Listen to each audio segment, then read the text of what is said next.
Okay, party people.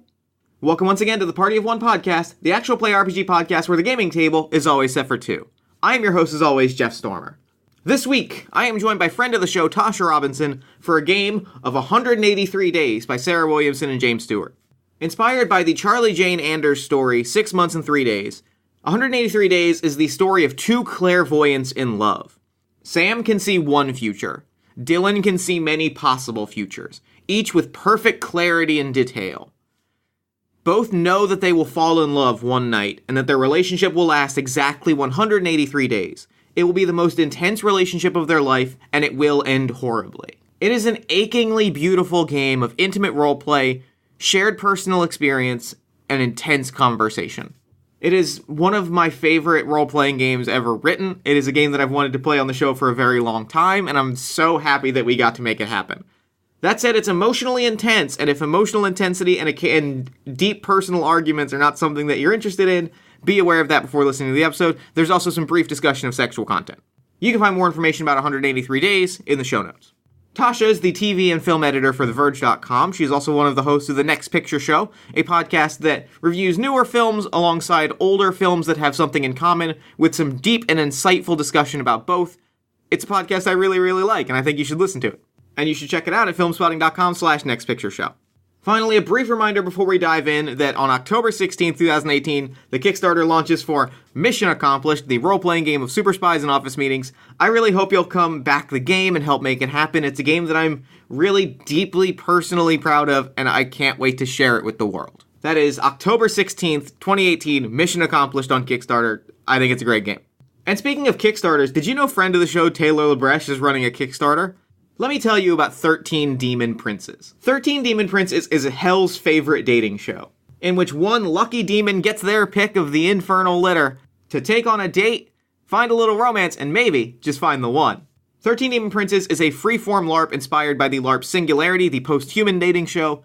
Knowing Taylor, who is an amazing storyteller and a brilliant, brilliant game designer, and knowing Singularity, which is one of my favorite LARPs of the last few years, this game will be brilliant. A brilliant and masterful way to explore parts of ourselves and have meaningful conversations while maintaining a fun party atmosphere for friends in the same place at the same time. I think it's going to be a great game. I really want to see it come to life or undeath. I hope that you'll go to the Kickstarter ASAP and make it happen. You can find that link in the show notes. Please, 13 Demon Princes, great game, make it happen. And with all that said, let's throw it over to me in the past so that he can get started with the show. Take it past me. Thanks, future me. This week, I am joined once again by my good friend, Tasha Robinson. Tasha, thank you so much for coming back on Party of One.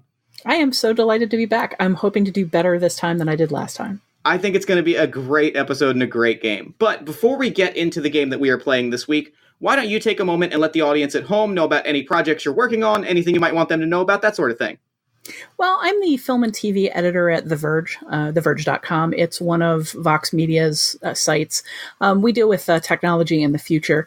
But overall, I'm just a film critic and a TV writer. I do a lot of essays about what's going on in the entertainment medium.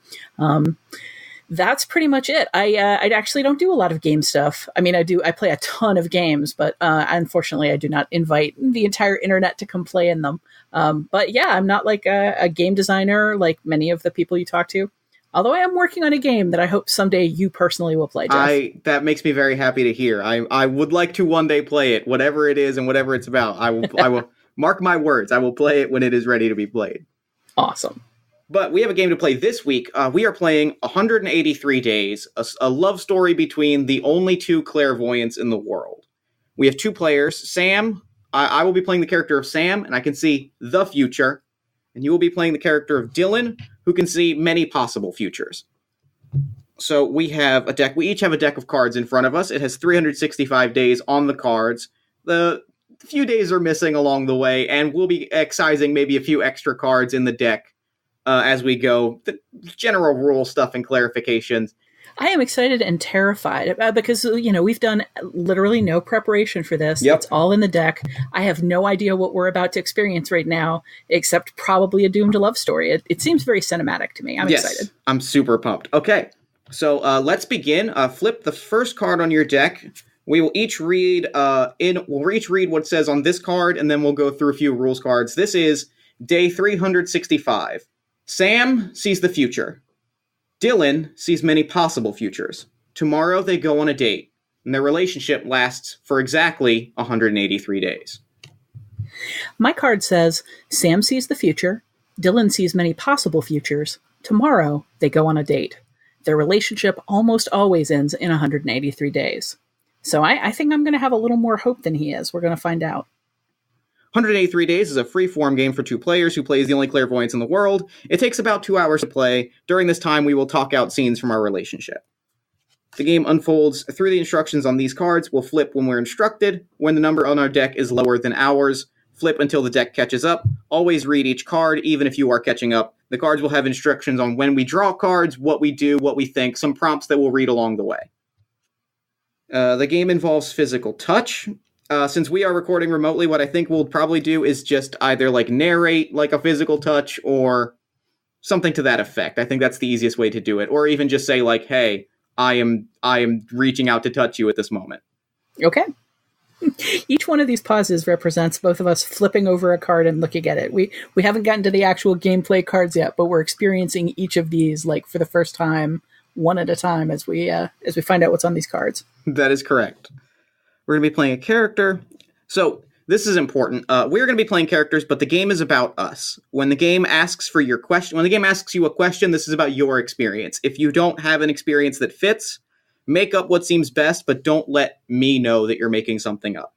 And to the best of your knowledge and to the best of your ability, if a game asks you a question, it is about something that you have experienced. This is a blending of character and person in a way that is terrifying. You should also know that we're going to experience some intense emotions. It's okay to check in at any time, take a break, take a breather. We have safety mechanics in place so that, if we need to, we can stop, we can breathe, we can see how we're doing. You feeling good so far? I'm feeling great. I will just, I will tell you up front, I am terrible at remembering that human beings sometimes need to pause in role-playing games. I've run 4-hour con games where people have to beg me for a bathroom break after 3 hours. And the more intense it is, the more I like it. So I'm probably not going to be the one to call for a pause on this. That sounds good to me. Let's find out. All right. So here we go. Day 280. This is a game about love. I'm going to ask you and then answer for myself. How affectionate are you? Oh, interesting. We've got different cards. So, okay, you're asking me in real life how affectionate I am. How affectionate are you? I'm a cuddler. I like a physical contact. I have no problem with PDA. I tend to be pretty aware of people having very different rules around that kind of thing. So I'm definitely not the kind of person who hugs somebody who hasn't initiated. I love hugs. I will not be the first to hug someone. That's about exactly where I'm at as well, as I am a very affectionate person, but I work very hard to keep those boundaries in place until we have established what those boundaries are. So why don't we go back and forth with the questions on our cards for day 280? Sure. Jeff, what was the first time you were ever in love? The first time I was ever in love was in college. It was dorm cest. It was a girl on my floor. It went very badly, but it was short-lived. It was a little under a year. It was the most freshman romance of freshman romance.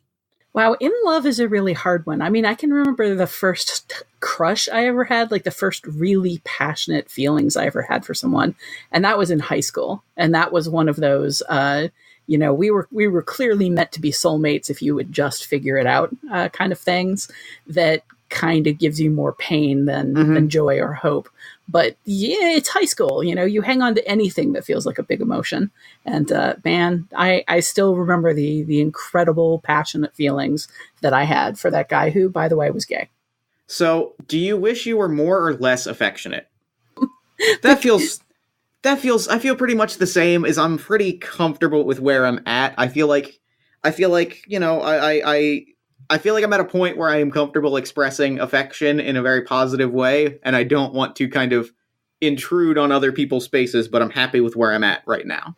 I mean, I'm sure that if we all were at this exact setting of affectionate, nobody would ever hug, because we don't want to be the initiators. So I'm glad that there are much more expressive and huggy people out there. I don't feel, if I really wanted to be that person, then I would just be that person. So it's not like there's something holding me back. Yeah. So here's one for you. What was the best first date you were ever on?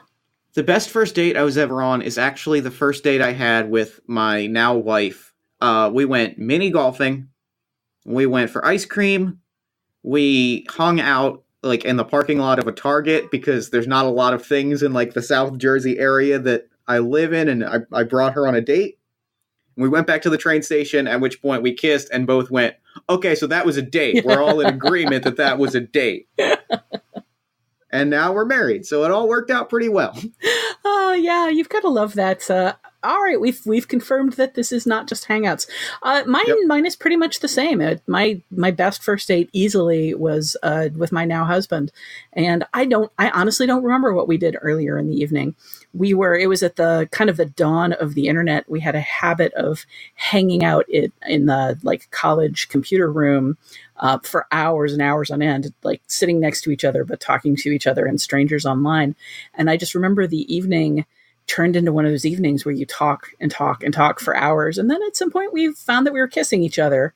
And then at some point after that, we tried to leave and we ended up just standing in a doorway, both of us sort of saying, all right, I'm going to go, and then kissing some more for, I couldn't even tell you how long. I'm not sure it was planned as a date. It absolutely became one. And it certainly was the most memorable first date of my life. Good. That makes me really happy. So, when did you last sing to yourself or to someone else?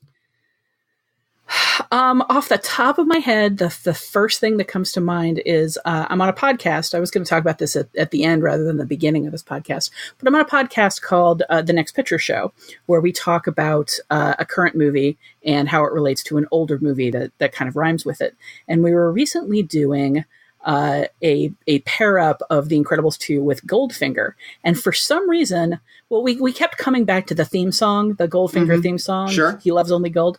And iterating on it. We're all sitting around just singing that line to each other over and over. And somewhere in the middle of the podcast, I just started singing to them, da da da da da da da. He loves only gold. Da da da da da. Which later, in a later recording of a different podcast, became gold's the only thing he loves. He loves only gold. So the last time I sang to somebody was a bunch of colleagues I've known for more than 15 years, just doing Looney Tunes nonsense involving James Bond for some strange reason. I love that to death. All right, and that is the last card on mine. I believe you have one more question. I do. This is a game of falling out of love when the walls close in, shifting from infinite possibility to dim corridors. What was the worst breakup you've ever been through?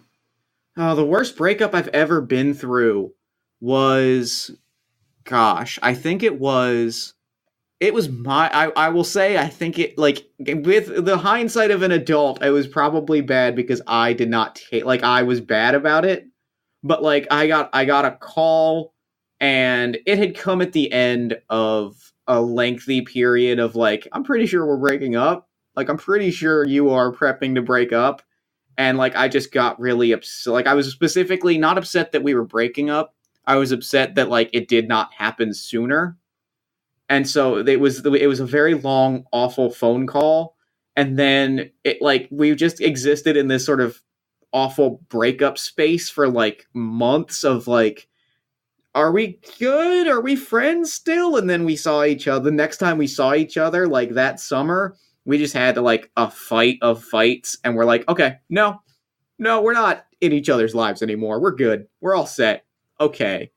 And so that was the worst breakup. And that actually also answers, like, my question for you, which was, when is a time you knew a relationship was doomed and what did you do? Which was, like, I got the sense, partially because my partner at the time had told me, yeah, I kind of put partners in a space for a period where I know that I'm going to break up with them. And I'm like, okay, I think I'm being told this because I'm in that space.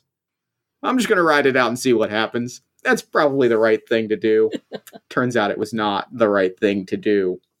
What about you? When was the time you knew a relationship was doomed and what did you do? Well, looping back, I guess I can answer that one in worst breakup at the same time. I mean, I've been in very long-term relationships. I haven't been in like a lot of little relationships, and I'm not much of a yeller, so I don't have any like big breakup fight stories, or, relationships that ended with screaming and throwing things. I just have like a handful of relationships that ended more or less with that sense of doom, and with kind of people ghosting out of my lives. And I think that's awful. The last time I was in a relationship that fell apart and I knew it was doomed, I went into a full on, I had never had anxiety attacks before that. But, when I realized that somebody that was important in my life was just not really going to be a part of my life anymore, I shut down for a while, except for the anxiety attacks. It was interesting. Like, I've never spent so much time feeling like my heart was just going to jump out of my throat. It was all very, very physical. And yeah, I know that feeling. Really glad to be done with that phase of my life. Yeah, right? It feels pretty good to be on the other side of that. So we are going to skip the phase where we look into each other's eyes for 4 minutes on account of this is a podcast. That certainly would not be awkward. It's not as awkward as it sounds because it does not say you're not allowed to talk, but it does not make for good radio, which is why we're passing over it. Okay, so we are now actually ready to start the game. It is day 242. I'm going to flip. My name is Sam. My pronouns are he, his. I can see the future. My parents didn't believe me. I could see for years that they were going to die when I was 9 on a plane. My card says, your name is Dylan. You can be whatever gender you want to be. I'm going to go with she, her for my pronouns for this one. You were an anxious kid, agonizing over small decisions until you realized that if you concentrated hard enough, you could see how each decision would turn out. Think of how you might tell your parents that you have powers, then flip to the next card. I set fire to their suitcase, I ripped up their tickets, I begged, and they still died. I know that Dylan and I will fall in love. I know that it will be the happiest days of my life, and I know that it's going to last for 6 months and 3 days. I don't know every detail, and I do know that they're going to break my heart. Here's day 240 for me. Your parents were surprisingly understanding when you told them. You were pretty sure they didn't believe you, but they were supportive, and that's what you needed. And isn't it because you chose how that conversation was going to go anyway? Now, I'm just going to assume as part of my characterizing Dylan and how I chose to think about this, that I did, in fact, choose something that seemed like it would be low confrontation. Maybe there was an option that would end with them believing me, but having problems with it. And I deliberately chose the option where they didn't necessarily believe me, but I wasn't going to hear any more about it after that. So day 236, there's one future where they believe you. You change the world, you become famous, you're miserable. There are riots and kidnappings. Governments fight to have you. It all ends in fire. Well, that's a lot of determination that I already kind of went through in my head. So congratulations, story cards. Day 224, you'll date Sam. In most of the timelines, you two go out for about 6 months. It ends badly in all of them. After Sam, there's one possible future where you die peacefully at an old age, surrounded by family and lovers and cats. You're not sure exactly how to get there, but you're always aiming that way. So that puts us at day 184, which is our first scene, our first meeting. Day 183. This is the bar, the Swell Bird, where we're meeting for the first time. I didn't have to suggest the place because you knew that this is where we would meet.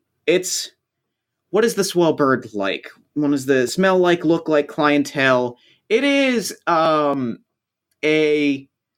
I think it's a hipster bar that touts, one of those hipster bars that touts itself as a dive bar, but like it's kind of deceptively well maintained. So like there's stickers on the wall and it's all band posters, but like they also have, craft cocktails and they have like art displays there, and it's all very they've taken the aesthetic of a dive bar while making it very like community focused, and they're a very like welcoming place. Do they have food? Is the food like advertised as farm to table, or one of those things where they only make 5 things, but they're all like really specific, interesting 5 things? I think it's that. I think they only make. I think they have a very like one. Their menu is like a 4x6 like printed out card. Like they cut a sheet of paper into quarters, and you just pick it up and you're like, oh, I'll have a number 2, and like they ask you a few questions like, do you want that with chickpeas or with bacon? We make either, and it's like, okay, I see what's happening here, and so but the food is delicious. It is the best food in town. I see this as being the kind of place where the waiter probably comes and sits down next to you in your booth, maybe without announcing that he's going to do that. So you just have to suddenly, and kind of scoot over to accommodate him as he sits there and tells you, like, well, this is what we're making right now. I'm really excited about this. And now we're here. I'm anxious. We know how this is going to turn out, but my stomach is still in knots. How am I dressed? What am I doing as I wait, and how do I not fit in here? I am wearing like, I'm trying to dress like a cool date, but I'm still undeniably wearing like date clothes. So I'm wearing like a vest and a skinny tie, and I look very like my hair is nice and combed, and I'm kind of just leaning on the bar, and like everybody is trying their best to look cool, and I am trying my best to look presentable, despite the fact that like it's not quite established that it's a date. And so even though like we both know we're going to meet and date, I'm just like, okay, I'm going to look my best. This is what I'm supposed to be wearing. So I'm going to, I guess, lean on this bar. Let's go over just briefly. I think we need to know, were we set up by anyone, or do we just both know through our clairvoyance that this is where we happen to meet? And both of us are sort of pretending it's an accidental meeting. The way I see it, I think it is the latter, that like, it's supposed to be we meet at a bar and like start a relationship, but because we both know we're going to meet at a bar, it's this weird space of like half expecting this date but half not. But I think were clairvoyance not a factor, this would be our first meeting in the bar, except that we know each other very well because of who we are. Okay. My card for 183 just says, listen as Sam describes the bar. There's no prompt for it. Have you moved on to 182? Mm-hmm. Okay. My 182 says, you see Sam there, waiting. Listen as Sam describes himself. Describe yourself as you walk over to the table. And I need to figure out what's surprisingly cute about you. She has definitely full on dressed like it's a date. She's wearing, I'm going to say kind of a flirty little white skater dress, with a print of cherries all over it. Just like, 2 little cherries attached by a stem. And she's wearing a little matching necklace that's like 2 little cherries. She's definitely like taken trouble with her hair and her makeup. Like she's not super dressed up. She's dressed up in that kind of way that says she probably spent 2 hours picking an outfit and doing her makeup to look not dressed up and not made up. And what is the thing that's surprisingly cute about Sam? I think that the sort of first thing she identifies, like she knows from the future that he's clairvoyant and that he's expecting this. She knows that he saw this coming, but he still seems nervous. Like he's still sort of fussing with his tie a little bit. She thinks it could be really easy for somebody with the kind of powers we have to be pretty arrogant about like, I know where this is going. But she thinks the fact that he still has a little anxiety is really charming. All right. So my next card is we start eagerly trading stories and asking each other questions, even though we both know what the other will say. I think for her, all right, so I'm going to say that, like, after we've sort of sat down and kind of done the, I see both of us sort of starting to talk at once and then kind of laughing because we both knew it was going to happen and did it anyway. Like when you run into somebody on the sidewalk and you both go left and then you both go right and then you both laugh. That's happened to me like 6 times in the last 3 days. So I know the feeling. And part of the funny part of that, the thing that makes you both laugh is when you both step to the left at the same time, you know that you're both going to step to the right at the same time and that you're both going to laugh. Yep. So I think it's the same kind of thing where we're both like, okay, so what I thought, it's nice to meet you.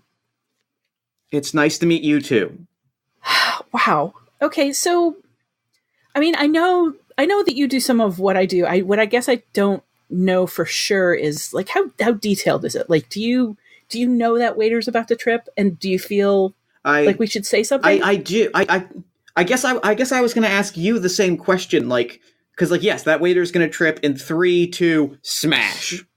But, like, what's it like for you? Because, like, you know that, like, I guess that you know that, like, if you do different things, that might not happen. Like, what does that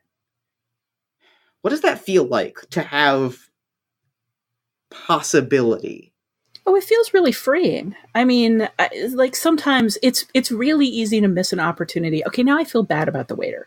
The thing is, though, I could have gone over and stopped the waiter from tripping, but then he would have see that guy over there, the guy that's like almost falling out of his booth. He would have gotten that extra whiskey shot, and then he would have stepped outside and like gotten clipped by a car, and he wouldn't have gotten hurt really badly or anything, just like clipped by the window. But like you always have to look at that kind of thing, because anytime you interfere with what's going on, like you could be causing all kinds of things. And if I just let something happen, it's like it is for anybody else. It's not my fault. But if I interfere, suddenly everything that happens could be my fault, and that can get a little weighty. But isn't it all your fault either way, though? Like, you know, you could do a million different things, but you only end up doing one thing. This is weird first date talk. Of course it's weird first date talk, but you knew it was going to be. We did know that it was going to be a weird first. We should probably get drinks or something. We should definitely get drinks. That ends well. So we get most drinks of the time. And ask Dylan and then answer as Sam. What's it like for you now? Do you have any friends that know? No, I mean, I told my parents early on because I felt like they needed to know. I felt like there were going to be times, I knew there were going to be times where I did something that was a little weird and I didn't want to freak them out too much. But in every future where I told people, things went really badly. Like they wanted me to predict things for them, and then they wanted me to fix things for them, and then they got angry if anything ever went wrong for them. And I can't see everybody's future, and I can't fix everybody's problems. So I just didn't tell people. What about you? You know, I don't know. I have tried to explain it to people, but like A, they think I'm joking, or B, they think that they like find, you know, I told my roommate in college, like I guess what I'd say is I've made jokes. You know, I'm like, I knew that was going to happen. I always know, and people laugh about it. They're like, you always say you know what's going to happen, and then they don't consider the fact that like I know what's going to happen. But like after I told my roommate, and then I got a new roommate, I kind of figured it was better to like keep it to jokes. Jokes are easy. People laugh at jokes. Yeah, people laugh at jokes, but sometimes, I mean, have you ever done anything really big, like saved a life or stopped a big accident? It's not in the cards. I mean, you know, I'm not you. Like, I know, I guess I will stop a car accident in 10 years. Like, I'm going to honk at just the right time and somebody's going to stop short. I'm going to snap my fingers when I make an official prediction. It's the next card, I think, says that this is when I'm supposed to touch your hand and look into your eyes. So I think instead of like doing that, I'm just going to snap my fingers. That seems like a good prediction thing. Yeah, I'm going to honk my horn at just the right time and like that'll stop. But like, I know that's going to happen. Like, I guess it's not big. It's not big in the way that it would be big if you did something, because like, I already know that I'm going to do it, right? Like, it's inevitable. Oh, that seems really weird. And kind of almost sad a little bit, but it sounds like you can see things way, way further than I can. Oh, I can. Yeah, I mean, 10 years. I can see all sorts of stuff. Like, I mean, do you want to know what you're doing in 10 years? No, God, no. Sure? I mean, how sure are you? Like for other people, like, how do I know? How do you know what? Oh gosh. No, I think I like to preserve the illusion of choice, at least. What if it's like a really small thing? What if it's like a really tiny detail? Well, at least now I know I'm still going to be alive in 10 years, because you probably wouldn't be, even if you do like jokes, you probably wouldn't be doing this if the answer was pushing up daisies. That's fair. You are going to be alive in 10 years. Whew. And I'm going to tell you this. Fanny packs, big comeback in 10 years. Oh my God. Big comeback. I know. I'm not excited about it either, but are you sure that's what's happening. Are you sure I can't avert that? Like, maybe there's something I can do. Nah, it's locked in. It's locked in. We're all going to be porting them. We're all going to be porting the fanny pack. To be fair, like, it only lasts for about 6 months. Like, it's just it's going to be a rough 6 months. And because, like, you know, photos, how they are now, it's going to be a lot worse. We're all going to be reminded of the fanny pack revival. Okay, so divest my fanny pack holdings 5.5 months after they become big. Got it. Yes. Yeah. What was it like when you were growing up? Like, when did you realize you had these powers? So you probably know that this is the part where I bring things down, right? You probably knew that asking the question, but yeah, but I had to ask. You know, I know. I guess I knew when I knew my parents were going to die. You know, I tried to stop them. I did this, that, and the other thing. I did a million things, and nothing stopped it. So it was, I don't know. It's been 20 years. So, like, that's not to say it gets easier, but, like, I know that having this told me that, like, I would be okay, right? Like, I knew that we would meet, and I knew that, you know, I would survive the breakup. It's weird to talk about a breakup on a first date. I'm sorry. We maybe not do that. I mean, that's fair. Let's not do that. You're right. Let's not talk about, like, us from, like, let's try to avoid talking about us from here on out. I think that'll be a good thing. Yeah, I think you're right. It was really different for me. For me, it happened when I was 13. It was like some kind of X-Men thing. Like, I really wonder, I'm serious here, if whoever started writing the X-Men, like, had powers or knew people who had powers, because it's so accurate in some ways. I was 13 and I was at, like, a high school football game with my family, and all of a sudden I could see all of the different ways that the game could go. And it was overwhelming. I had to leave. And I still don't like sports. I can't. I mean, I know that you're not into professional sports, which is a good thing, and that we don't go to games together. Right. Yep. I feel like I should put that out on the table. It's not an option for me. I can't even watch them on TV without getting dizzy. I feel terrible. I feel terrible because I know how often we're going to fight when I correct you on, like, really minor shit. But it was Stanley and Jack Kirby that created the X-Men. I'm sorry. I know you find that annoying, and I know that it's only going to get worse. I mean, I didn't say I didn't know. I was talking generally. I know. I'm sorry. No, I know. And a lot of different people have created different X-Men. Sam. That's fair. I know. And we're going to have this exact debate 7 times. It's sorry. Have you ever tried not? I mean, you knew that was going to kind of annoy me. Like, why didn't you just not do it? I guess, let me put it this way. If you really feel like you have a choice, are you sure you want to do this? Yes. Yeah, I'm sure. Okay.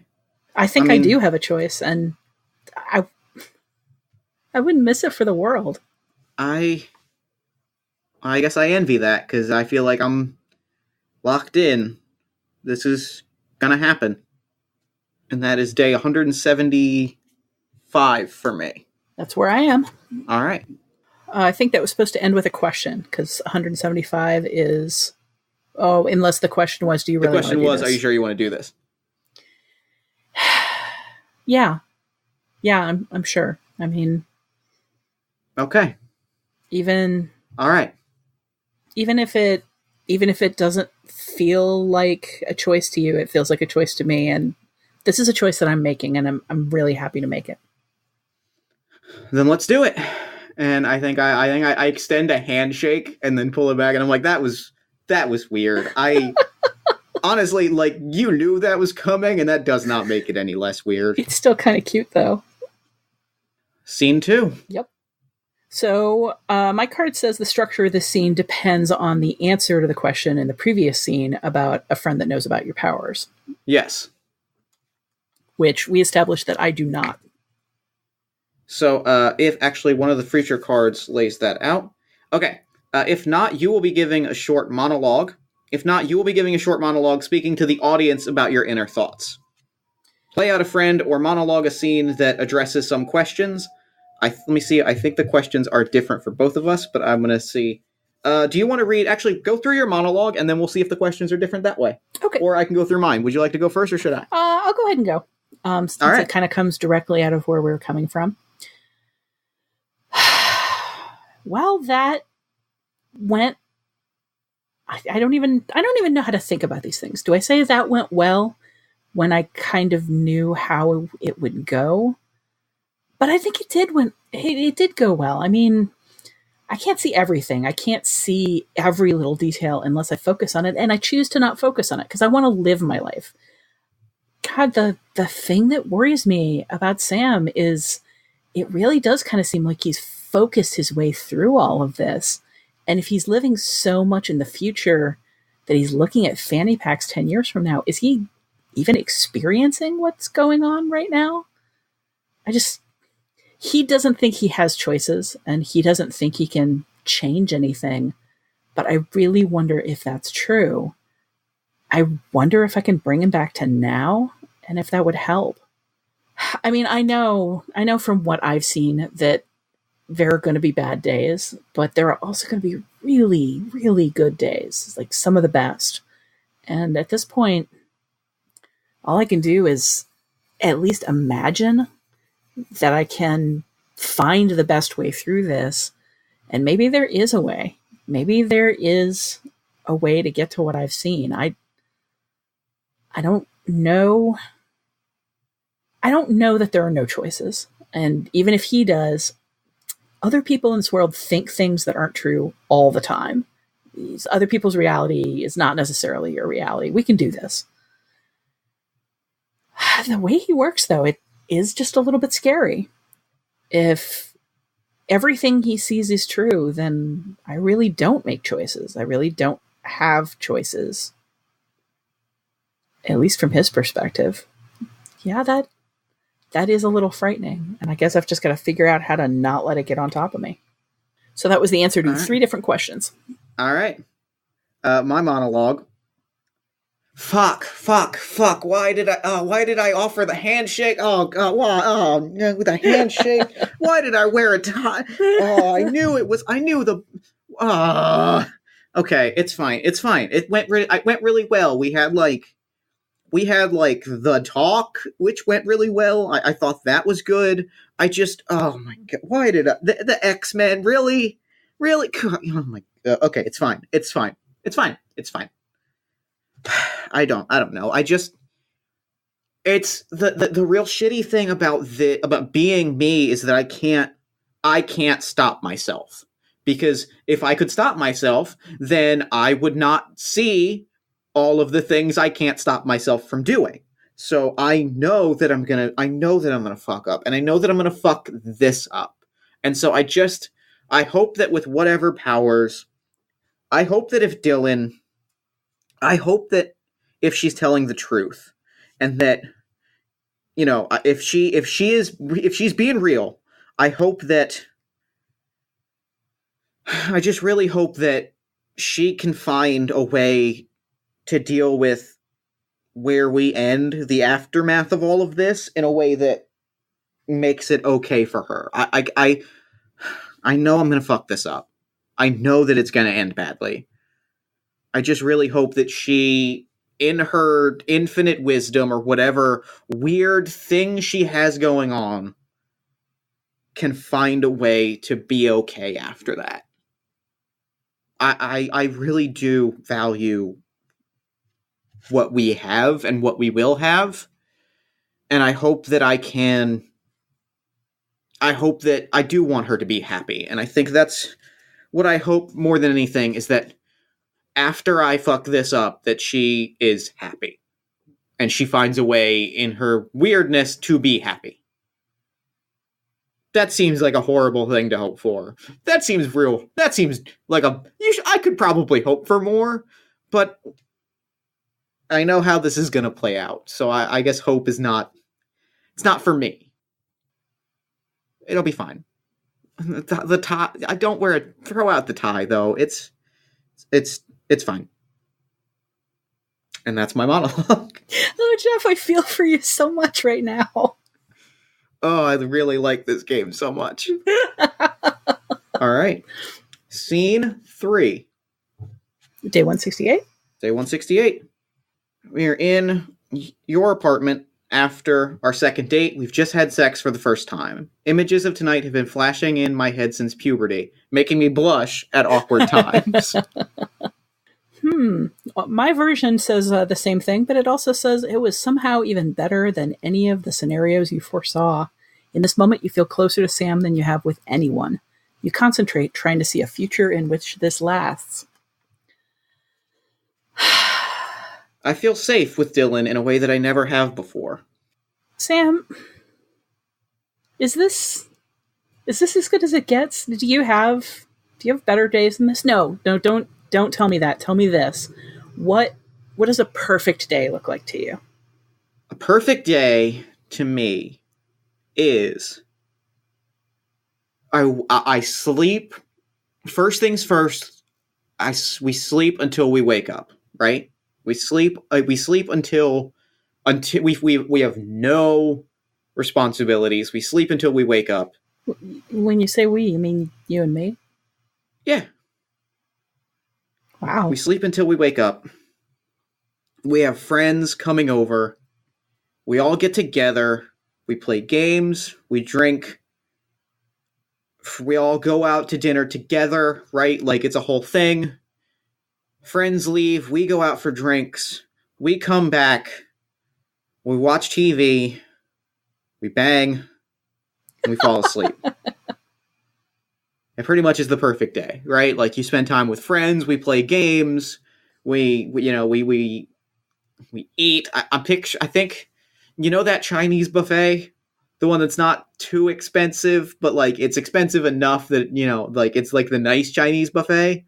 Yeah, the one with the really good pork fried rice thing. Yeah. Oh god, I fucking love that pork fried rice. Yes, that one. We need to go there as soon as possible because it's going to close. Yes, we should probably go there. We're gonna go there in a week and a half. It's gonna be so good. I promise. It's gonna be. I'm sorry. I'm doing the thing. I shouldn't do the thing. Fine. Oh, but now I'm just excited. Now I'm excited for the pork fried rice. I'm getting off topic. That games and being together and it's the perfect day. Like that's the perfect day. That sounds amazing. As long as you don't ever actually use the word bang. That's fair. So there's a future where I ask you right now if you're just describing one specific day, like one really specific day that's like the best day, and then it's downhill after that. And this isn't that future. I'm not going to ask you that. I don't want to know. I'm just going to imagine that there are a lot of days like that coming up. Okay, that's fine. I guess should we? Is it now? Like, I mean, you don't. We could make it be now. Don't make this drawn out. You know it's coming. Come on. Just say the word. Say it back, so I don't have to start with it. Because I'm gonna say it. It's a whole. No. She's just grinning. I'm trying not to live in the then. I'm trying to live in the now, which is why you're in my perfect day, even though we'll get there. I am living in the now, and how I feel now. This is too much build up. I'm sorry. No, I love you. I said it. I love you too. Oh, well, that was easy. It was easy. It was easy. You don't need to complicate everything. You don't need to sweat it so much. You can just say it. You can just do it. It's okay. I know, but it is complicated though, and it's already been complicated, and it's been complicated every day since I was 9, and it's always going to be. I am always going to make it complicated, and I just have to. That feels like something you should snap your fingers for, because that feels like a prediction. I am always going to make it complicated, and I'm trying though. I'm trying real hard. I know. Maybe that's the problem. Sam, everybody who isn't like us, everybody normal can see into the past. They can remember all the things they've done. And if you spend all your time thinking about the past, it hurts, you know? There's so many mistakes that people make, but you don't have to think about it all the time. You can just let yourself walk away from it. Can you just do that with the future? Just a little? I can try. I'm gonna try. I'm gonna give it a real shot. Okay. Well, I'm gonna mess it up. Hopefully, but I'm gonna try. Hopefully, you're not gonna mess it up like right in this moment, because you probably already know what happens next. Come here. Yeah, we're getting there. Come here. All right. that is scene. Scene 4. Scene 4. The last weeks with Dylan have been some of our best. We've managed to avoid talking about the future and simply existed with each other in the present. Pretty much exactly what my card says. All right. Have a short friend/monologue scene that addresses these questions. Boy, this would be a really different game if I'd laid out some friend that I trusted with this, and you were actually also playing that character. The last time I played, I had a friend, and it actually did play out very, very differently. All right, so have a short friend/monologue scene that addresses a couple of questions. So she is sitting in the window box of her apartment, just, sitting in the window, petting her cat and staring out the window and talking to the cat, which she does in order to pretend that she's not talking to herself. And she says, I really wish he could see what I see. I wish he could see the branches. Sometimes it's almost like getting to live a dozen different lives. I mean, even if there's pain and frustration in not getting to experience things and have things be surprises like other people do, it's worth it, because I can see all of these different futures. I can see the future where we go to the zoo and we have a terrific day, but I can also experience the future where we go to the park and have a terrific day, or where we just stay in and make love all day, or, bang, whatever. And they're all good. None of them really lead to more or less catastrophe. None of them are horrible, but I get to experience all of them. I wish he could have that instead of constantly experiencing what he sees as fucking himself up. Some of the things I see aren't great. Some of them, there's a lot of fighting, and I feel bad about the fighting because I feel like it's entirely my fault. Like, he doesn't see any option except having these fights, but I do. And maybe this is how I understand how things are for him, because it's so hard to steer away from them because they involve things that have to be said. But it's still worth it. It's worth it for all of the options. It's worth it for the moments where we get to be together. And it's worth it because sometimes I get to think I'm making a difference. Maybe when this is all over, he's a little less in his own head and he's blaming himself a little less for what happens. But I'm going to have to steer really carefully to get to that one, because there aren't a lot of places where it happens. I think, actually, as you are talking to the cat, kind of like silently talking, where it's mostly in your head, Sam is on the couch, like flipping through channels, and he kind of just pictures himself pacing behind himself, just like smashing up the apartment, throwing things around, just having a meltdown as he simultaneously just like, golf, no. AMC, no, I'm not really in a Breaking Bad mood. I can't believe, like, I have one track, right? I have one thing I can do. And she can go in a million directions, and yet somehow she remains, it does not seem to weigh her down, even remotely.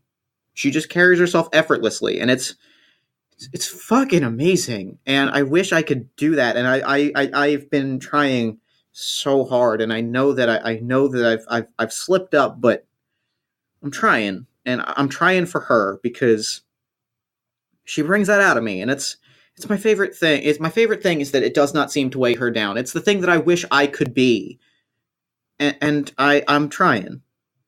And the crazy thing, the really weird thing is that perfect day was not even the best date that we had.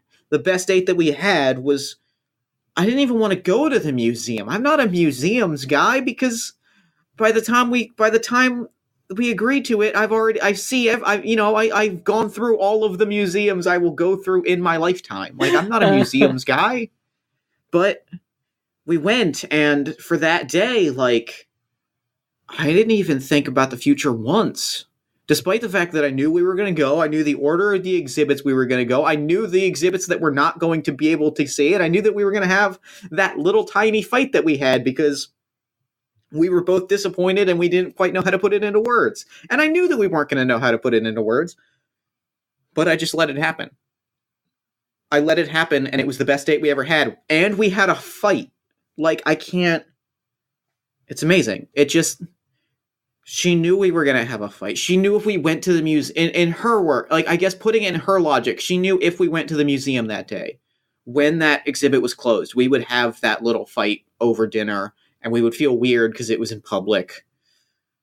And yet she did it anyway, because she said, hey, I want to go to the museum, and it will be fun. And she said, but it will also be fun. That's incredible. Like, it is incomprehensible to me that somebody could see all of that and make that decision and be unweighed by the consequence of it all. And it fucking rules. Hey, did you want to watch a Simpsons rerun? No. All right. No. I'm going to see what's on Netflix. If we do that, yeah, that's not great. All right. Yeah. All right. I'm going to see what's on Netflix. Oh, they just uploaded this new movie. You're going to like it. Oh, cool. Thank you. Scene 5. Scene 5. You're in Sam's apartment after a tense dinner. In some timelines, you thought you could avoid this night, but lately it's been harder to see any futures other than the ones Sam predicts. I know that tonight will be the worst fight we ever have. I have been regretting the things that we will say to each other for months. Spending time with Sam is starting to feel dangerous, with all your branching pathways collapsing into one dark tunnel. The only thing you see clearly is that tonight will be the worst fight you will ever have. Is that 65? That was 65. All right. Oh, nope, sorry, that was 64. 64. I have 61 now. I also have I am on 64 right now. She thinks I don't try, that I'm pathetic, that I've willed myself into helplessness.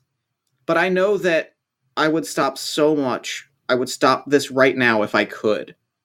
Must be a rough couple weeks from where we were to where that is. This is a really interesting game. Like, I mean, when you play characters that other people design, you have a lot of your choices made for you. But here you have narrative choices. Like, it really brings home the inevitability of the precognition thing, which is really hard to do in role-playing games. I'm really impressed with this. It's super cool. All right. All right. Memories of the cruel things you'll say to each other snap into place. And then I have a prompt for you. Okay. So we're at your place after dinner, and she's eaten like 3 bites of dinner, and she just keeps like poking at, there's like a breaded chicken and some asparagus on her plate, and she just keeps poking holes in them, like she's trying to figure out like where she can poke a hole in order to like puncture the tension.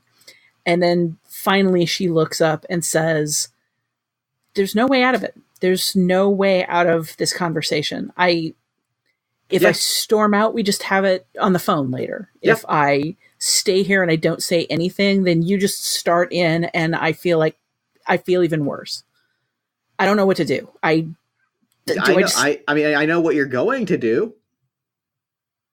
You're so smug about it. When you say something like that, I don't mean it. Why do you have to be so smug about it? I don't mean it in a smug way. I'm just saying, like, I feel like you're coming at me, and I'm just kind of responding like, hey, you know, you're saying, like, I could do this, that, and the other thing, and I'm like, well, you're gonna do this, so just do it. Don't do that. Like, it's your responsibility the things that you say are still your responsibility. Even if they seem inevitable to you, you're still saying them. You're not a puppet, Sam. It feels a lot like I am, I'll be honest. It really, you know, like, it's not, we don't see things the same way. Like, I don't have branching pathways. I have one thing that is going to happen and one outcome, and I've tried to ignore it, and I've tried to change it. I've tried so hard to change it.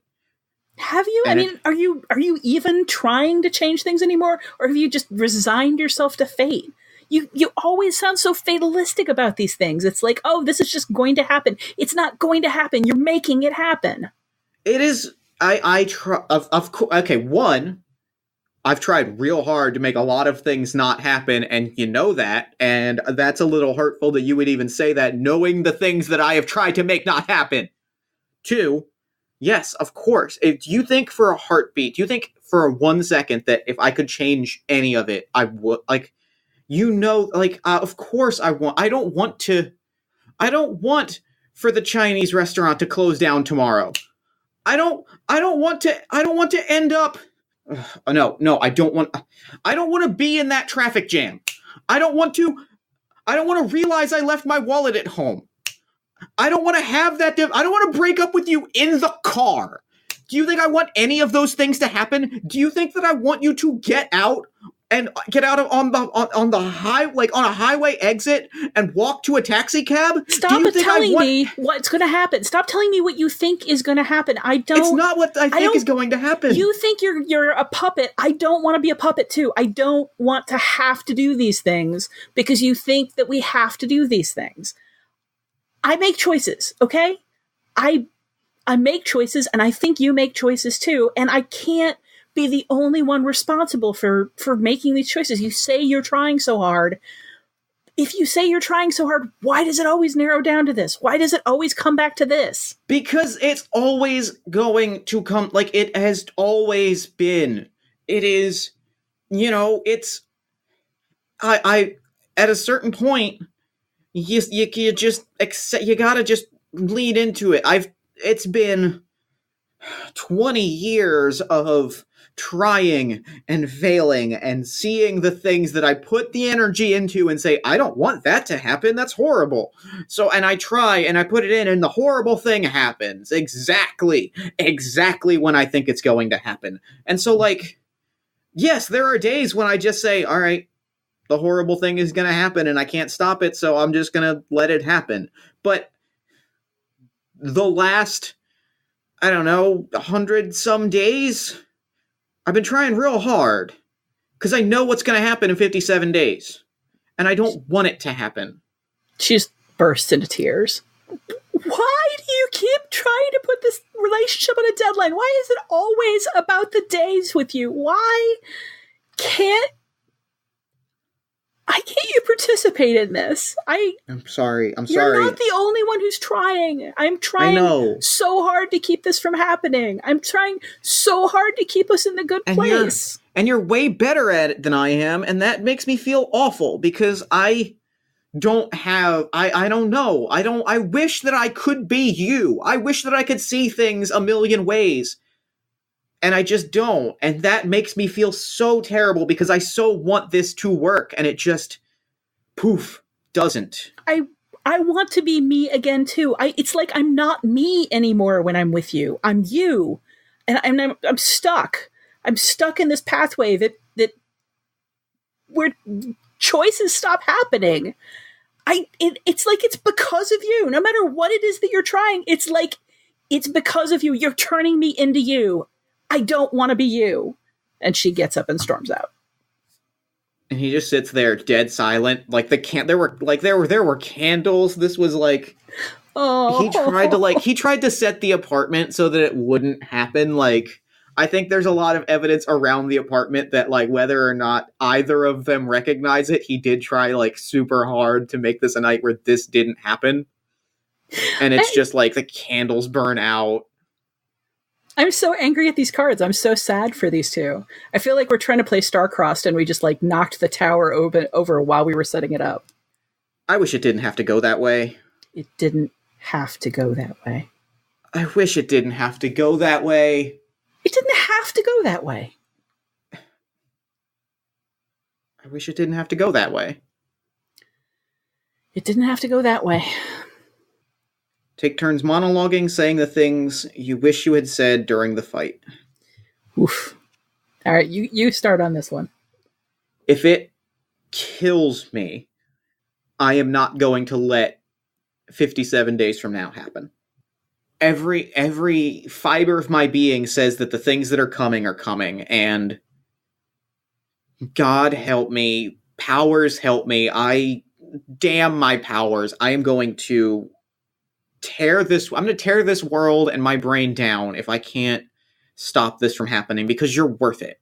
Because this is worth it. I want nothing more than to be here in this space forever. And I am going, and in my heart, even though there's a part of my brain that says, I know what's coming, fuck that part of my brain. I think a lot of stupid shit. Go ahead. This really is all my fault. I really knew I could do something different, and I didn't. And I'm always telling him to make choices. I'm always telling him he can make his own future. And then, am I modeling it for him? No. I should have told him that we can get through it. I should have told him that I love him, because it's true. I should have told him maybe we can find a way to not live in the future he sees. Maybe we can live in the past that we both have, that we both remember. Like, why can't it be like it was that first time? I should be trying to remind him of what we've accomplished together, getting this far, instead of blaming him. I knew it would hurt him, and I said it because I knew it would hurt him. And that makes what I do worse than what he does. Why couldn't I just tell him that? I just wish, I don't know, I guess I was doing really well for a while, and I wish that I didn't have to focus on the breakup. I didn't have to go there. I did a hurtful thing because I knew it would be hurtful, and that makes me a bad person. Like, I should have just said, hey, look, oh, look at all these things I did. My brain is telling me we're going to fight tonight, but I made a nice dinner, and I did candles, and I did all these things, and I could have just said that. I could have just focused on the nice things that I did to show that I am trying to change, and instead my brain went right back to, hey, there's a timer on this, and hey, why don't I rub this in your face? And I should have just not, I couldn't,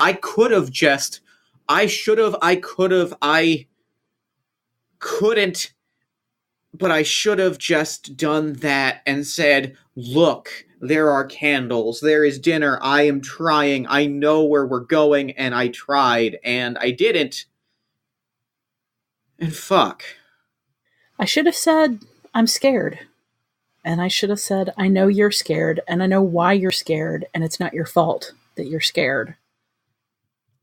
I should have said, we can both be scared together, and then maybe we could find a way to get through it. Through being scared and through whatever the next step is. I should have told him how I was feeling instead of blaming him for how I was feeling. Why didn't I see that at the time? That's my job in this, is to see what I should do instead of just charging forward. I just wish I'd told him how scared I was. I've been saying since before we met that the thing that I admire about her is that I want to be like her. And I could have been like her tonight, and I wasn't. I wasn't the person that is unmoored by our powers. And I really just wish that I had told her that I respect her and I like her and I admire her and I want to be like her, and I didn't say any of those things, and I wish that I had, because maybe if I had, things would have played differently. Why did I I could have. There's so many things. I don't know. I just wish that I had somehow just. She shouldn't have to be the person making choices. I can make choices. Wow, I can make choices. Why didn't I say the words, I can make choices? I have never thought to myself that I can make choices, because part of me knows I can't.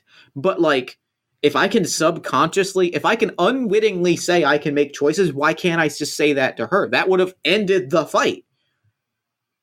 I need a drink or a nap or a candy bar or something.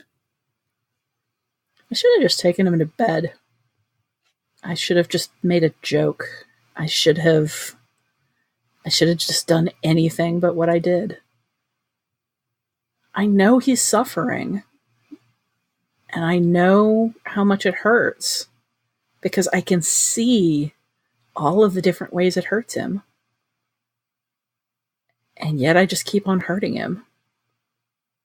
Do I have to come out and decide that we're really not good for each other? Do I have to be the one to make that choice? I don't want to be the one to make that choice.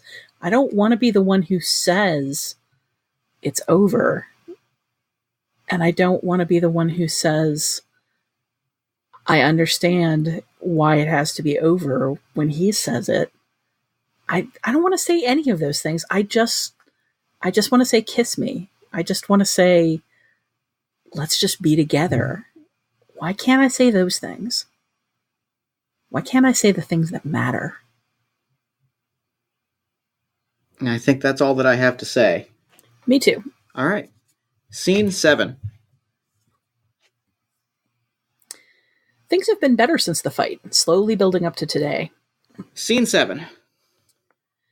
Things have been better since the fight, slowly building up to today. In all the timelines you've seen, you've known that today would be special. Your best day with Sam.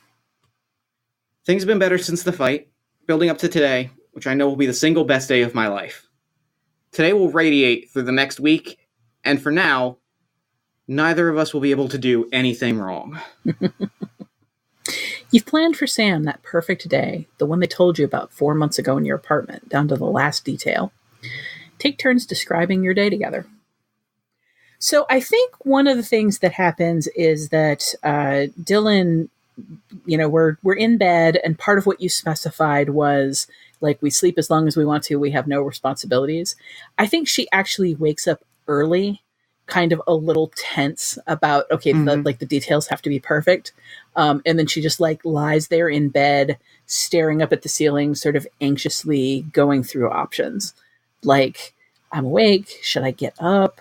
Will I wake him up if I get up? Will that spoil his enjoyment of this? So already, even though everything is going to be perfect, she's possibly overthinking it just a little bit. And I think as you're overthinking it, you're kind of sitting there and you just hear from the bed, you can just come back to bed. It'll be fine. Or you're up. You know what? We're both up. Let's just be up now. And we both and he's up. He's also up early and kind of just sits up. He's like, I actually feel great. I didn't sleep that much, but I slept real deep. So I feel honestly awesome. Oh, that's great. Yeah. Yeah, this is going to work out. I am really happy. This is going to be great. You feeling breakfast down at the diner, or yeah, let's go to the diner, because no, we definitely have to go today, because they're gonna have Yes, we gotta go to the diner. Ugh. I'm not gonna say anything. All right. I'm not gonna say I anything. probably don't want to know. As long as there aren't going to be rats in my breakfast, I'm good. No rats. No rats. Not today. Let's go. And we go, and they have like a special breakfast, which is like too much food for not enough money, and it's like a special like short promotion of like 4 meats, 3 pancakes, $8, and it's like, well, there's no way that I'm gonna not order that, because that sounds awful. That sounds like a regrettable decision. I will have that. Yeah, normally I think I would order something like yogurt and then try to steal some of your bacon and possibly some of your sausage. But for $8, I think I'm going to eat my own bacon and sausage. It's so cheap, though. It's so cheap and so much food. Oh my gosh. It's not and they good. cook the bacon really, really well here. Oh, they do. They very much do. It's so good. Oh, it's so... And like, oh yeah, the food is just fantastic. It's not... None of it's great, but it's so much food for so little money that it becomes great. Like, you're just like, man, I could not have gotten a better meal for $8 anywhere in the city. I think after breakfast, she kind of sits there for a moment, kind of doing this little, like, almost like REM sleep thing with her eyes that at this point Sam knows is her just sort of running through possibilities. Yep. And then she kind of grins and just like tosses back the rest of her orange juice and says, okay, we got to go right now. Hell yeah. I'm in. Let's go. Where are we going?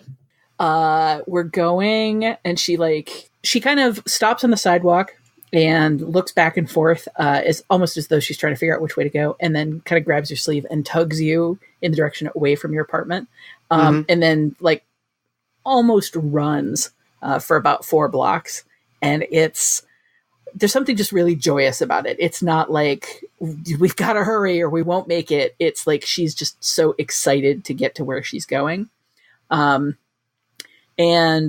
pulls you to like a little park, one of those kind of like little wedge parks in between the corner of a couple of different streets, where there are a bunch of people busking, and it looks like it's just maybe a bunch of students from the local university that have just kind of like whomped out this like, let's go play for fun and put a hat out.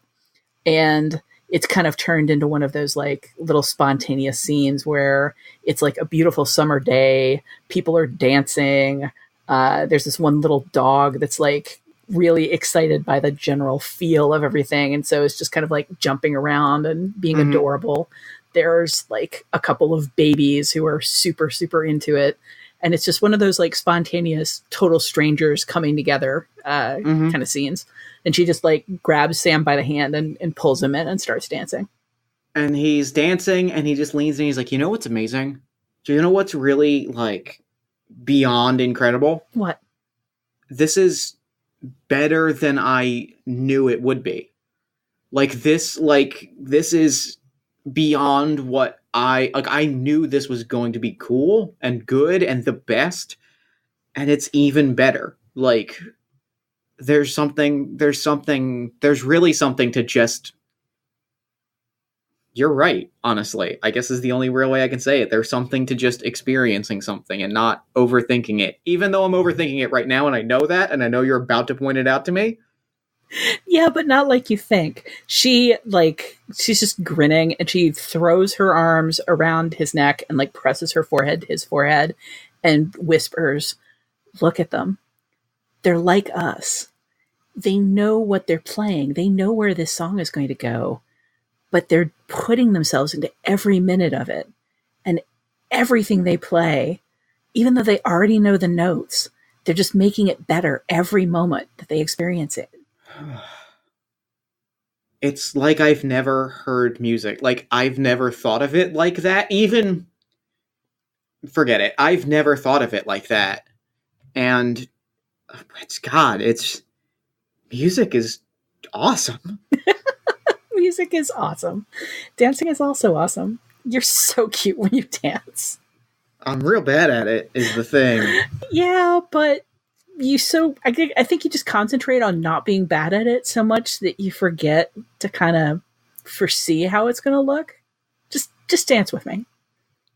And we dance for like a long time, and it starts to get dark and there are fireworks and we're just tired and sweaty and we're like, so where are we going for dinner? Like, I mean, what's the plan? Where are we going? I mean, I know, but we were going to invite people over for games. Wasn't that part of it? Yeah, all right, yeah, let's... And we're doing it tonight because tonight's the one night that everybody's plans fell through at once. Yes, like yes, normally you call everybody up on a Saturday night and they're like, "Oh no, I'm busy," or "I had a bunch of plans, but I'm not feeling it, so I'm just staying in." But tonight's the night. Everybody's going to be available. Yeah, all right, yeah. I'm gonna. Oh man, I'm so excited. All right, I'm gonna start calling people. And this is gonna be great. And I think we have the best, like, the most ridiculous on-point game of Dungeons and Dragons that we've ever played. We're all just in character, but we're not taking it too seriously, and it just, like, flows seamlessly. Like, you know, I've prepared the exact right amount because I knew the exact right amount to prepare, but, like, I'm enjoying it in a way that I think I found D&D stressful a lot because, like, I knew how it was going to play out, but, like, I enjoy it tonight in a way that I haven't really I'm before. pretty sure that Sam has to DM, like, always has to DM because he gets kind of bored playing because he knows everything that's going to come. It's like puzzle encounter, the answer's 42, surprise round. Yeah, I knew the ninjas were coming. I want to go ahead and roll perception. Like, he always sees it coming, but as a DM, knowing the choices that his players are going to make is actually helpful for him creating a cool immersive thing. So we love him as a DM. And it just clicks tonight, right? Like, everybody is just into it, and I think there's a moment late in the game where a character does something and I start to reply and I'm like, hey, no, that's right. Okay. Yeah. And, like, I stumble for almost half a second and you're like, wait a second. Never mind. Yeah, Dylan definitely gives him a wait. Like, did he just make a choice? Did he just change something? But she just looks super excited and doesn't ask about it because that might sort of spoil that moment of hope and joy. And I think that the night ends and we're sitting on the couch and Sam just looks over and he's like, I think I'm too tired tonight. I'm going to be honest. Like, we've had a really great day so far. I just think I'm too tired. Yeah, I think you think that right now. I think we got up really early and you weren't very rested. And I think you're going to probably need a little nap. But I'll see you at 2 a.m. Hell yeah. Yeah. When we both wake up at the same time. Yep, we do. And it's perfect. And lastly, I think the last thing before we go into our next scene is I want to do something for you. To thank you for all of this. I want to do something for you. I think what I do is I take the next day, I go to an ATM. I get out like $100. Like, I get out spending money for like a week. And I stash it in my pocket. And I look at my wallet, and I walk to my car, and I stash it right in that center console. I just tuck it in there, and I'm like, I'm not touching it. It's going to be in there. Staying in there. No matter what happens.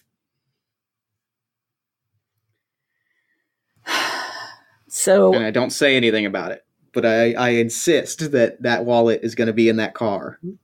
So maybe because you didn't say anything about it and because she's trying not to spend too much time kind of like focusing on the future, because it makes her anxious and tense, and then she's mean about it. Like, when you come back from the car, she's just sort of sitting on the couch, kind of like with a throw pillow in her lap, just kind of worrying at it. Mm-hmm. And like the second he walks in the door, she just looks up at him and says, what if we refuse? What if we just tried? What if we just refuse to break up and see what happens? Does this really have to end? Can we just make it not end?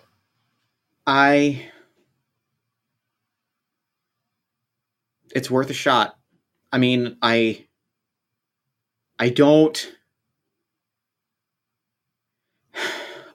think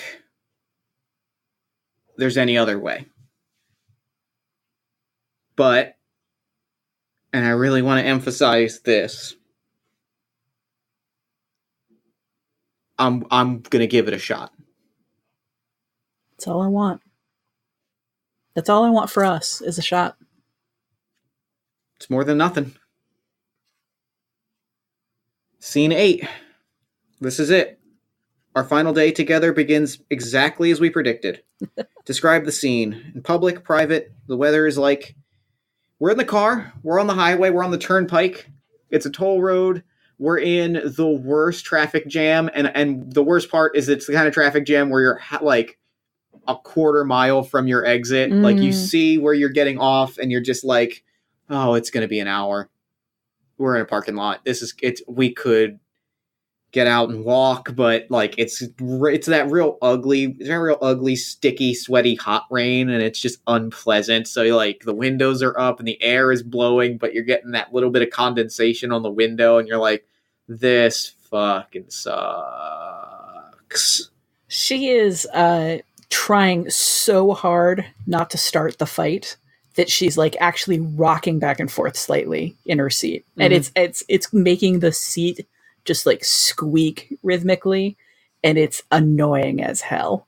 And I'm so irritated. I am so specifically irritated at that noise. And she doesn't seem to hear it. Like, she doesn't seem to realize that it's annoying you. Like, she's staring hard out the front window with just this completely blank expression. Like, she's just trying to say, nope, this isn't it. This isn't the moment. We're not doing this. Like, and she actually is like biting her lower lip, seemingly in an attempt to just not say anything.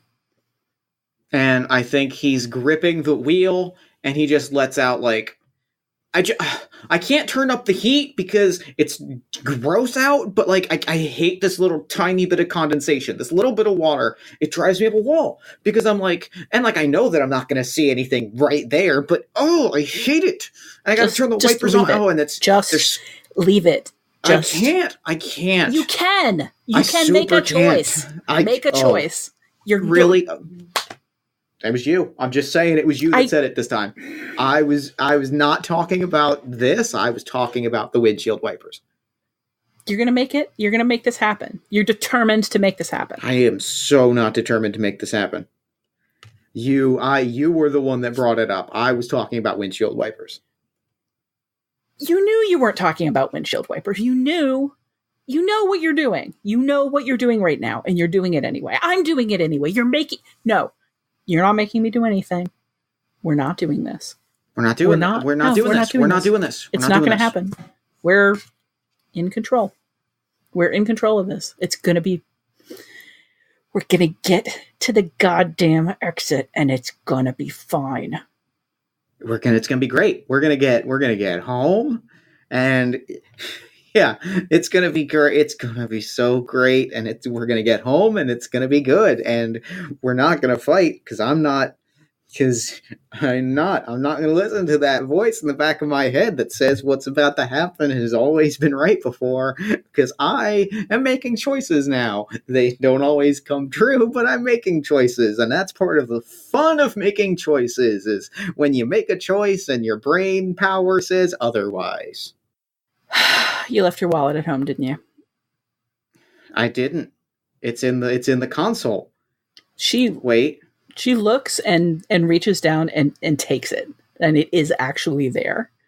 And she just like very slowly holds it up and looks at you.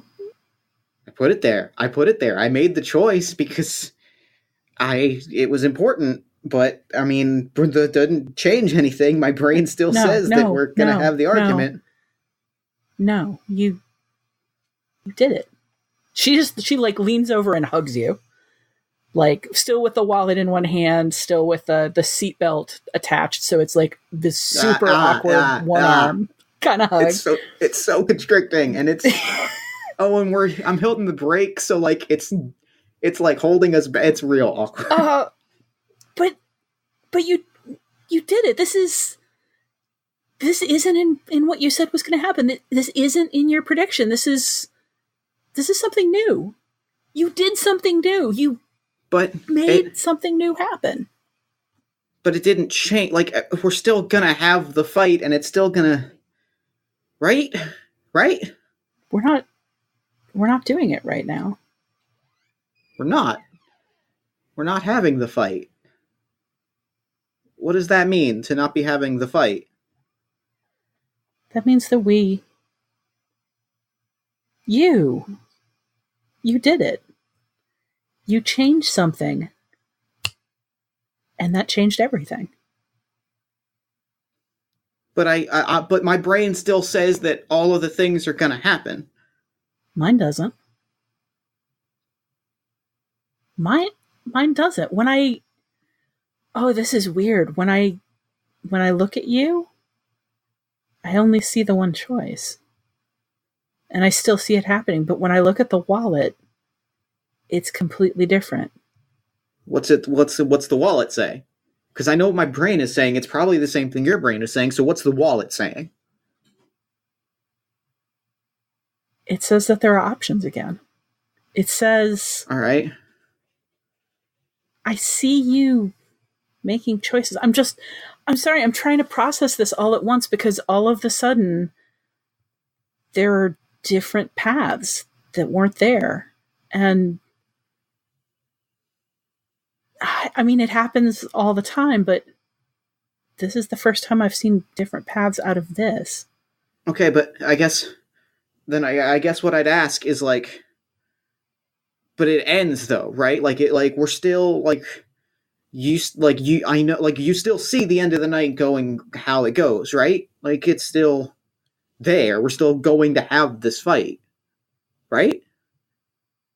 Right? Why does that not sound definite anymore? Just pull over. Just pull over. We pull over to the shoulder. Just pretend for a minute that, I don't know, that the engine's overheating or that one of the tires blew or something. Sure. Get us out of this. Yeah. Okay. No. I'm gonna pull over. I'm gonna pull over here because it's walking distance to the exit. Because I know that you're going to get. I know that this isn't going. Okay. I don't know why. No. I'm pulling over. That's not why you're doing it. Over. That's not why you're doing it. I pulled over. I know. And the exit's there. So when you get out, it's not as far. This is a nice thing I'm doing for you. I'm not getting out. You have to. It's what it says. It's what. At the moment we had the thing. What happens if you don't get out? Whatever we want to happen happens if I don't get out. Because, okay, I'm still sorting through different things here. Like we can start getting upset again, or I can get out of the car to test it. No, that's bad, because then you really get freaked out. I can just stay here. If we just stay here, in like 3 minutes, this all loosens back up and the traffic starts moving again, and we can just get off. But I don't see that. I know, but I do. I think this is the first time your vision and my vision have ever really contradicted each other. I'm gonna sit in this car, but I'm gonna sit in this car, and in 3 minutes, when it doesn't happen, you're gonna get out, and you're gonna have like a meltdown. You're gonna get out. We're gonna break up. It's still gonna happen. I don't think it is.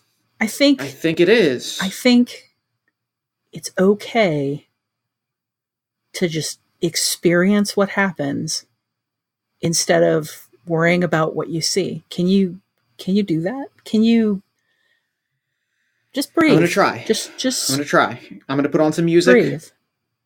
And I put on some music. And 3 minutes, almost 2.5 minutes, almost on the dot, cars start moving. And the road clears up, and I'm sitting there holding the wheel, just shaking, like. And she's like sitting there, and she looks like completely serene. And she says, "It's going to be okay. And it's not because of anything I did. It's because of something that you did. But what happens now? Well, now you pull back into traffic and we get off at our exit and we go get ice cream. Ice cream? And we're both pretty calm about it. And yeah, that is 3 predictions, so I'm moving on to the next card. All right.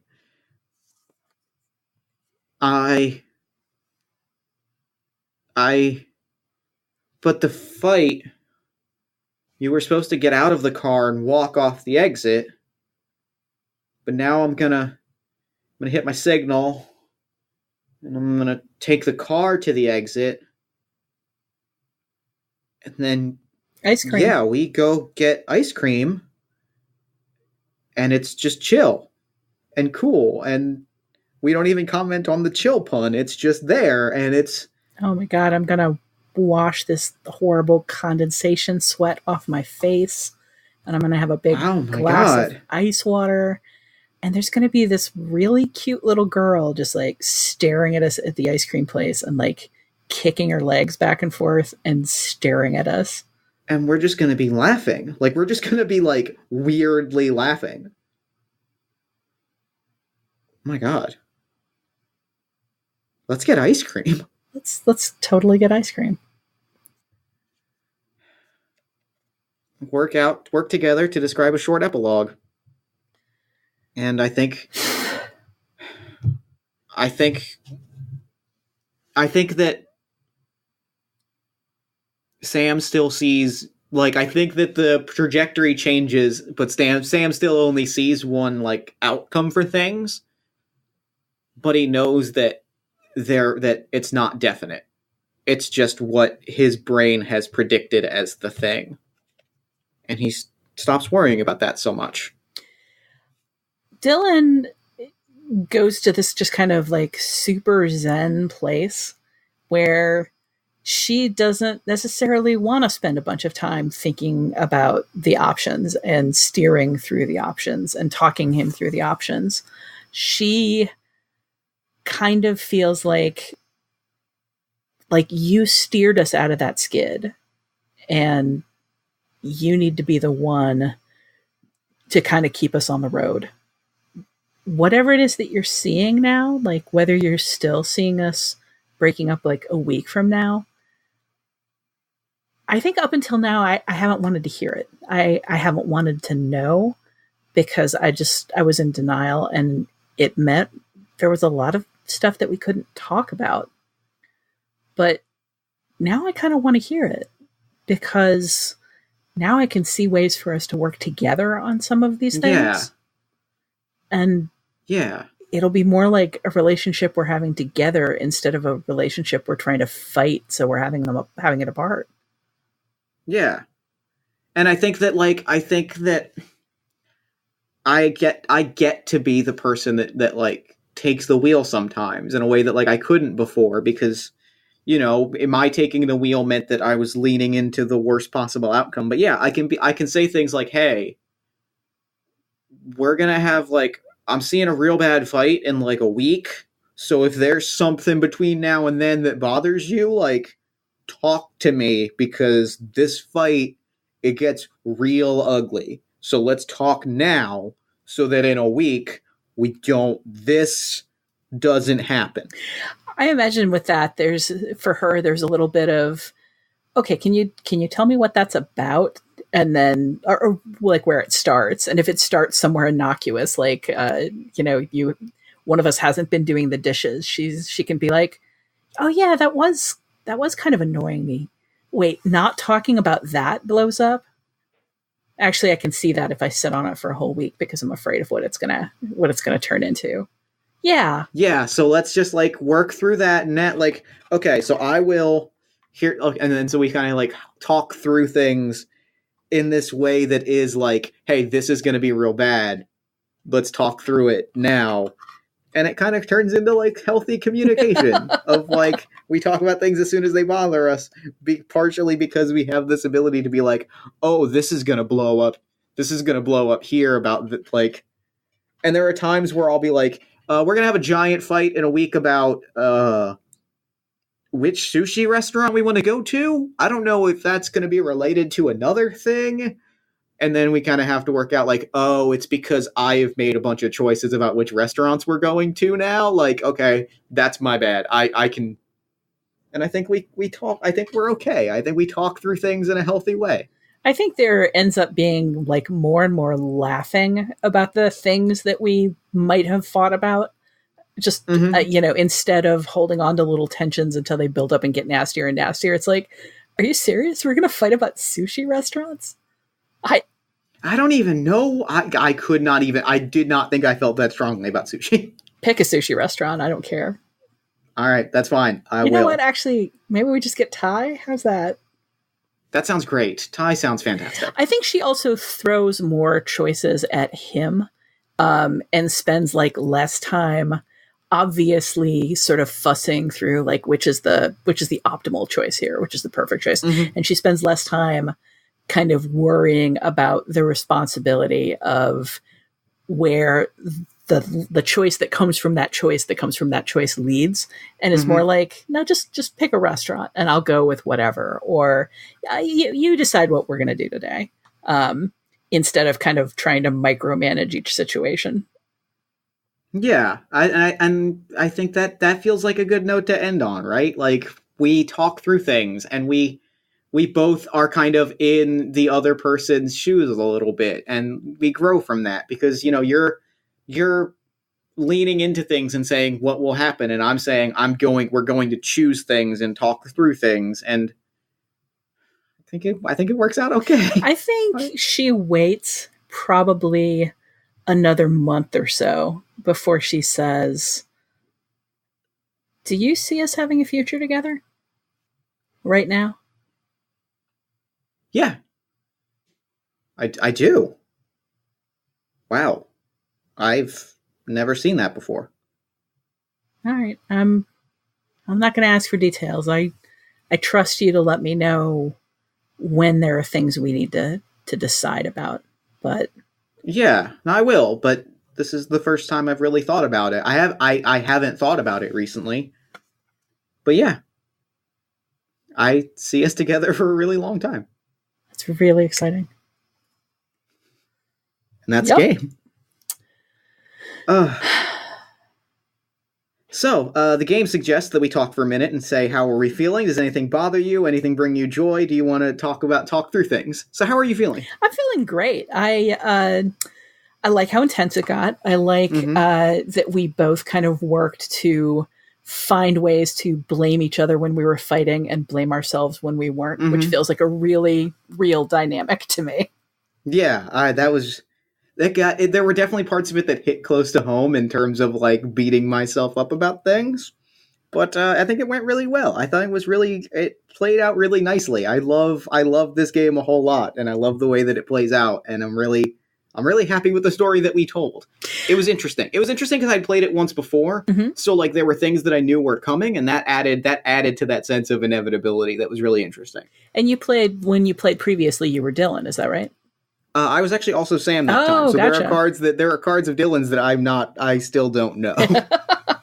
Well, yeah, someday you've got to play this one, because I'm sure it's a different experience. But I think it is. It's like I think you said it. I forget if you said it on mic or not, but it is a more fatalistic experience being Sam and being like, I can't change this. Yeah, for sure. I mean, if anything, it feels maybe challenging to be Dylan, because you've got to kind of keep investigating ways to say make a choice. Stop raining on our parade. Like, this is our parade, so you have to do it the way I say you have to do it, which is another big relationship thing, I think. It was it's interesting. I really loved this game. It's a good game. It's a good game. It's very well designed. Yes. Well, thank you so much for coming on the show. This was awesome. Absolutely. There's a last card that says end. That's kind of a good note. It says, would like to thank Charlie Jane Anders, the author of 6 Months, 3 Days, an inspiration for this game. We suggest you read it. Charlie Jane is awesome. I love her both as a writer and as a person. I love her as like a novelist and a conversationalist. She's really cool. So I absolutely suggest that people read that story. It's a good story. I read it after I learned that this game was a thing, and it really is. It's a beautiful story, and it's fantastic, and you should look it up. So I agree. Well, thank you so much for having me on the show. This particular play came about because I saw a reference to this game, and I immediately had to contact you. Like, have you played this game, Jeff? I'm so excited about this game. And I'm so glad that you did. I'm really glad that you did, because this is a game that I've wanted to play on the show for so long, and this really lived up to expectation. Fantastic. So, real quick, before we wrap up, where can people find you and your work online? People can find my writing about film and television and current culture at theverge.com, where I'm the film and TV editor. You can hear me talking about current movies and old movies that go with them really well on the Next Picture Show podcast, which you can find at nextpictureshow.net. And you can find me on Twitter at Tasha Robinson. Excellent. Well, thank you so much for coming on the show. This was a delight, and I'm going to throw it over to me in the future so that he can wrap up with the show. Take it, future me.